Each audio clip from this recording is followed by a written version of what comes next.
Terima kasih Anda masih bersama kami. Bagi Anda yang baru saja bergabung, kami hadirkan kembali 3 berita utama hari ini. Diduga karena gangguan mesin, pesawat latih milik TNI Angkatan Udara mendarat darurat di Pantai Cemara Sewu di Kabupaten Cilacap. Pengepul susu di Boyolali terancam gulung tikar lantaran rekeningnya diblokir kantor pajak. Pemblokiran berdampak pada ribuan peternak susu sapi. Mayat perempuan ditemukan di kolong jembatan di Brebes. Diduga perempuan ini korban pembunuhan karena masih mengeluarkan darah.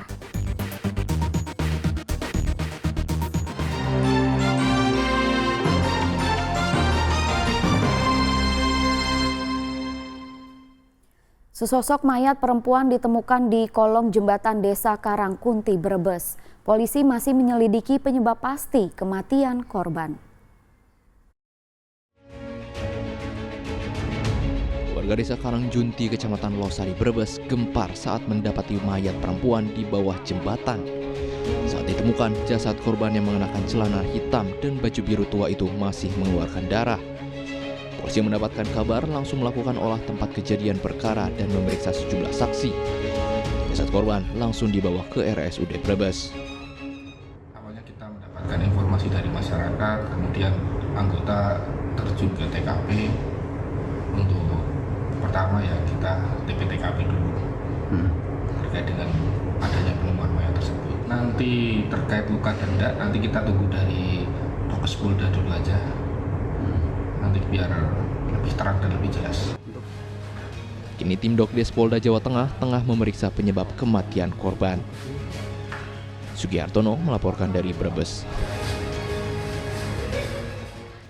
Kasus pembunuhan wanita yang jasadnya ditemukan di kolong tempat tidur di salah satu hotel kawasan Semarang akhirnya terkuak. Pembunuhnya adalah seorang pemuda karena tersinggung ucapan korban yang menghina fisiknya.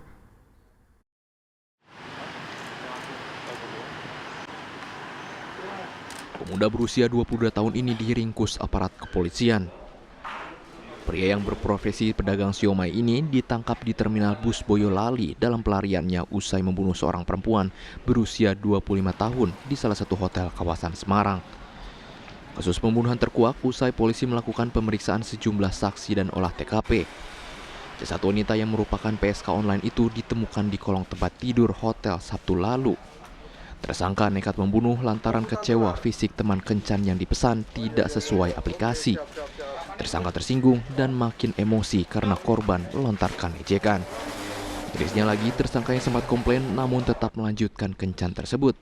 Selain membunuh, tersangka juga mencuri ponsel milik korban. Kowe kok lemu, kok pesan-pesan micet, dibalas lah. Kalau tadi kan disampaikan, kamu kok di fotonya gendut, yang ada kurus, yang ada kok gemuk. Dan ternyata semuanya atau kedua-duanya gemuk. Nah, itu yang motifnya ya sakit hati, kemudian yang bersangkutan kemudian menyerang korban. Atas perbuatannya, tersangka dijerat pasal pencurian dengan kekerasan dengan ancaman 15 tahun penjara. Agus Hermanto melaporkan dari Semarang. Iseng melakukan orderan fiktif. Seorang mantan karyawan layanan ojek online di Solo dilaporkan ke polisi. Akibat perbuatannya, belasan pengemudi ojek online mengalami kerugian material. Pelaku berinisial MDS berusia 31 tahun ini harus mendekam di penjara usai melakukan belasan orderan fiktif yang menyasar belasan pengemudi ojek online. Pelaku diketahui melakukan orderan fiktif selama 11 kali dalam sehari. Pelaku memesan ojek online dengan titik penjemputan di sejumlah wilayah di Solo. Akibat tindakannya, salah satu perusahaan ojek online mengaku mengalami penurunan order hingga 50%, serta belasan pengemudi ojek online alami kerugian material.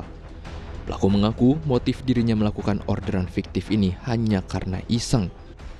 Jadi tersangka melakukan tindak pidana itu dengan menggunakan order fiktif, pesan kendaraan atau order Gojek, kemudian setelah order sampai tujuan ternyata pemesan tidak ada. Atas perbuatan yang dilakukan tersangka yaitu mengalami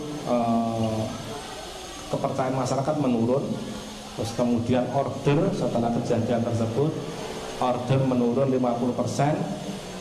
Terus selanjutnya kerugian secara finansial dilakukan oleh korban driver.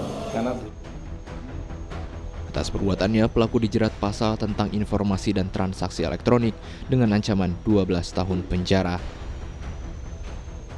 Hedi Prastio melaporkan dari Solo. Maraknya peredaran narkoba, miras, dan judi menjadi kekhawatiran bagi pemuda dan pelajar di Klaten. Untuk itu ratusan pelajar menggelar deklarasi mendukung Presiden Prabowo dalam memberantas narkoba, miras, hingga judi online. Ratusan pemuda mahasiswa hingga pelajar menggelar deklarasi untuk mendukung Presiden Prabowo Subianto dalam memberantas narkoba, miras, dan judi. Deklarasi berlangsung di Gedung Sunan Pandanaran, Klaten pada Senin sore. Sambil membentangkan spanduk, perwakilan massa berorasi di depan sekitar 500 peserta dari kalangan pemuda. Ini dilakukan karena peredaran narkoba, miras maupun praktek perjudian telah meresahkan masyarakat dan dapat mengancam masa depan generasi muda. Satu acara sifatnya hanya sebuah statement dari atas nama pemuda, pelajar, mahasiswa Klaten bahwa masyarakat ini diresahkan dengan adanya judi online, judi darat, peredaran minuman keras yang itu tidak terukur, sehingga bisa dikatakan untuk Jawa Tengah DIY ini dikatakan sebagai darurat minuman keras. Peredaran narkoba dan peredaran judi. Deklarasi ini diharapkan makin menyadarkan pemuda, mahasiswa maupun pelajar akan bahaya narkoba, miras, dan perjudian. Krisna Agung melaporkan dari Klaten.